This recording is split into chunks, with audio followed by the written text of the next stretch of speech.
I'd like to welcome back Dr. Gary Kinzer, who comes to us as sitting superintendent of Mason Public Schools. Dr. Gary.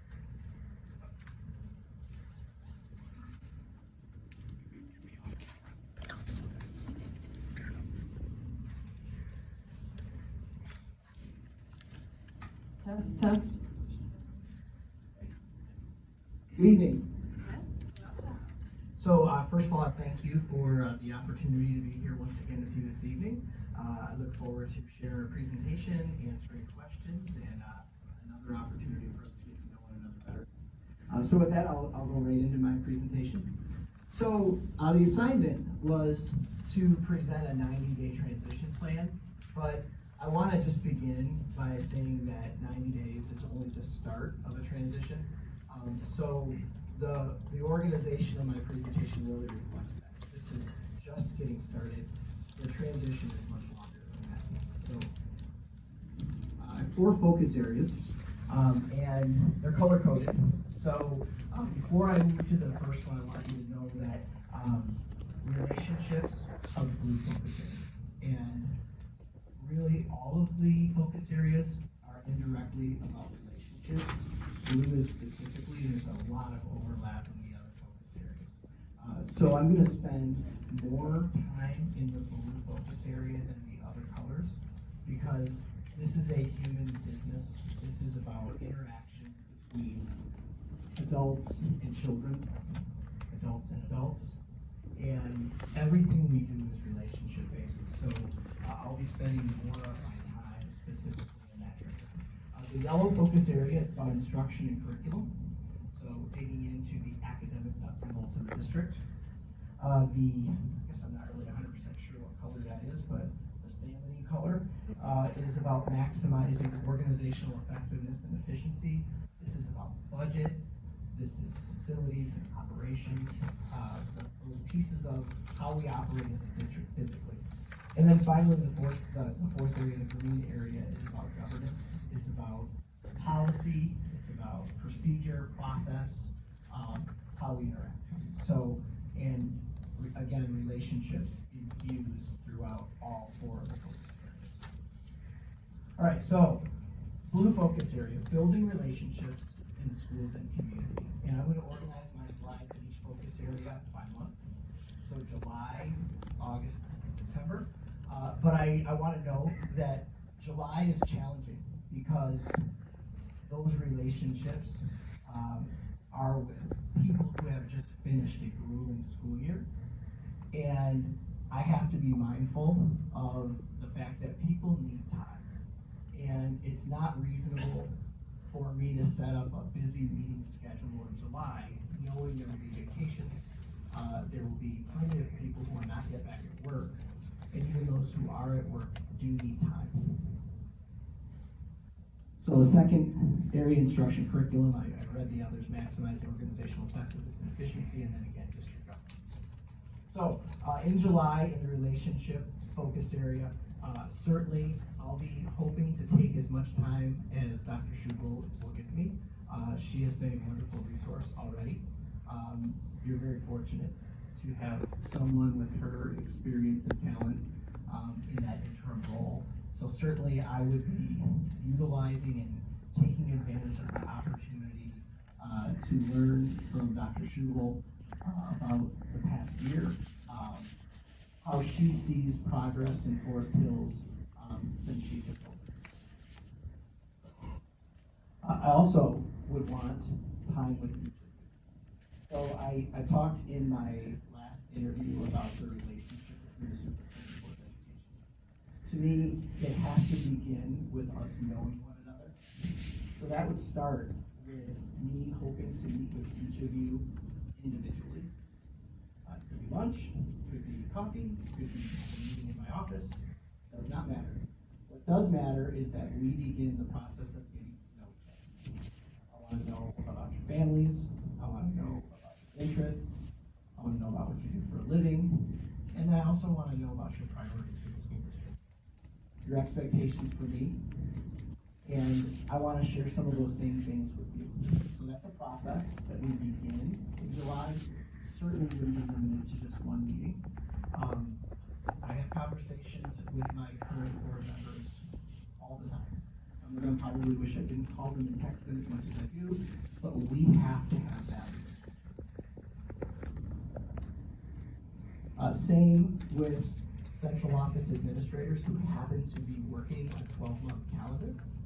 Again, acknowledging and noting that they have just finished a very difficult school year, and I will be looking to take advantage of the time that I do have, knowing that they will be working at least, a good part of the month of July, but again, accounting for time off. But I need to build relationships with those administrators who function in central office, because I'll be working daily with them. And we need to go through that same getting to know one another process. And I also need to learn about the inner workings of their departments. So that'll be a priority in July as well. This one, I never know how this will go, but it's always worth an effort. So I would be looking to schedule opportunities to interact with people in the community. Could be coffee with the superintendent, could be any creative idea that will work. Judging by this evening and the reception this evening, I sense that it would not be that difficult to invite people to come meet, and at least a few people will show up. So just an opportunity for people to get to know me, for me to get to know people. Other superintendents in the county are also working in July. So I happen to have great relationships with a couple of current Kent County superintendents. I would be looking to get to know the rest of the group. I'm very fortunate in Ingham County to have a really tight-knit superintendent's group. We work together regularly. We communicate regularly, we help one another. That network's really important. So that would be another focus area for me in the month of July.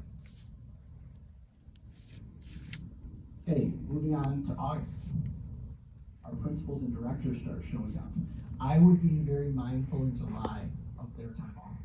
And I'm sure I would be communicating a little bit via email, but making it very clear that I want to honor their time. And I'm not looking to take up their vacation time. That said, I wouldn't be surprised if one or two say, hey, I'm going to pop in.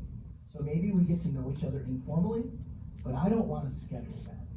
That can wait until August when they're back at work, but I'm always going to be available if it works for someone else. So again, beginning to develop that relationship with each of our principals and directors, that is a lot of time. We have a lot of buildings, we have a lot of departments. So I probably should have extended that into September, but I'm going to do my best in August. Bargaining group presidents.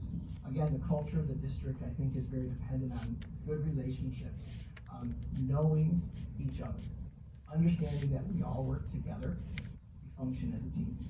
So I would be reaching out to leadership of each of our bargaining groups to begin that relationship as well.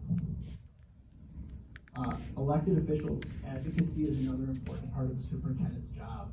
And I don't think that initial reach out would be anything more than an introduction, perhaps a phone call, but it's a good time for me to introduce myself to local officials, because I have that responsibility of making sure they understand that the legislation that they consider has impact on children. And honestly, our legislators do the best they can, but they're not experts in education, and they need support from us to make good policy. All right, August, September, kind of a flow from one month to the other. Parent support groups, booster groups, PTOs. I'm sure there are many, and I'm sure I will not make it to all of them, but I will try. So I want to know people in the community. I want to know, and I'm not choosing to do these intentionally, this could be any group, but I want to know the athletic booster parents at all three high schools. I want to know the beta boosters. I want to know the leadership of PTO groups. So I'll make every effort to attend meetings and get to know people on that level as well. Service organizations. So this is, maybe more of a function of where I currently work in a rural community, but the service organizations in Mason are very influential and support the school district in many ways. So I'd be seeking out relationships with each of the service organizations here in Forestville as well. And begin planning for the return of our staff. So that opportunity to be with staff for the first time, I soon, very likely in this building, in that beautiful theater, which I had a chance to peek at, to get in front of staff, to introduce myself, because there's one of me, there are many, many, many staff members, but they need to know a little bit about me. I like to use video as well as a way to communicate on a more personal level throughout the year, but it all starts with that first welcome back. That said, it isn't all about me. I wouldn't be on stage for hours. I think we need to honor time. There are really important people with important messages, so it would be a group effort, but a big focus, especially for me in year one, is that opportunity to get in front of staff for the first time. Okay, moving on to the yellow focus area, instruction and curriculum. In July, data. So taking a look at our student data, what is it telling us? Certainly not just last school year, but beyond. What happened during the pandemic? How are we recovering from that? What is our data telling us? What other forms of data do we have in addition to academic data? What kind of climate data might we have? Do we have student perception data? What are our students telling us? What's our staff telling us as well? So this is a great time to really dig into data. I want to know about our MyKit plan. So how is this district utilizing the Michigan Integrated Continuous Improvement process? School improvement. What does that look like? I've seen on the website goal statements for all of our buildings, but they're just goal statements. Those need to be brought to life by conversation. So in July, I can dig into the plan, so I'm ready to ask good questions in August when principals are available. Special education. So what does that data look like? And what is our programming? Where do we have self-contained programs? What percentage of our students have IEPs? What do those IEPs look like in action?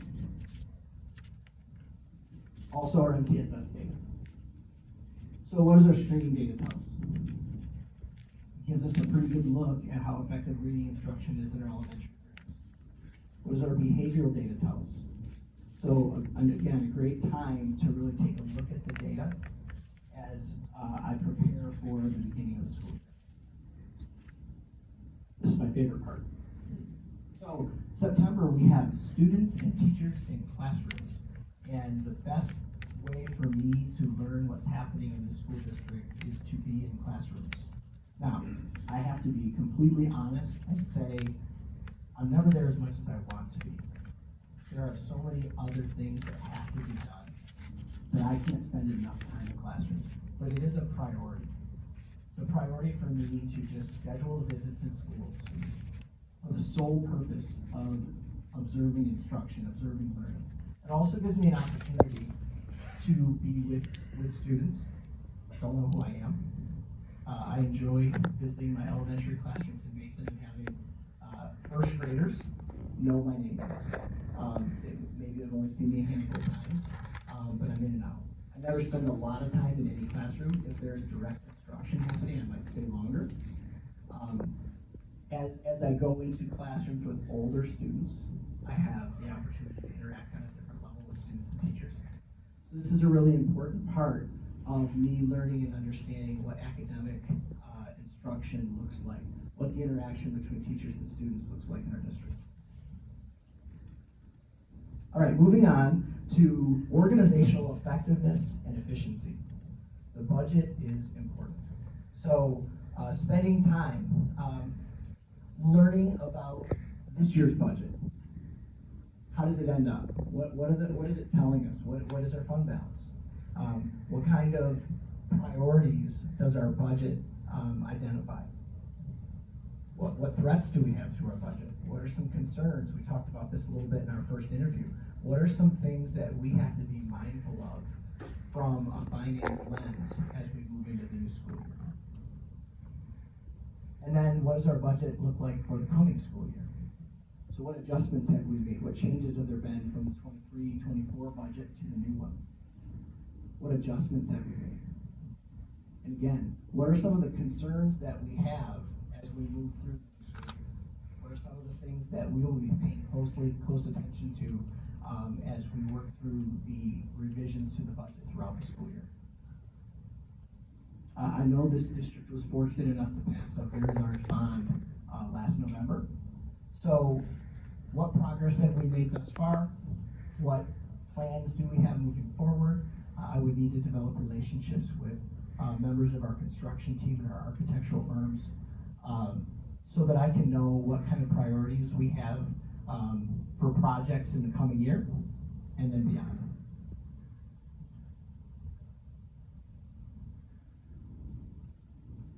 Certainly want to look at staffing. So what kind of changes have there been to staffing? I am aware we have some principal positions already posted. Perhaps there'll be more.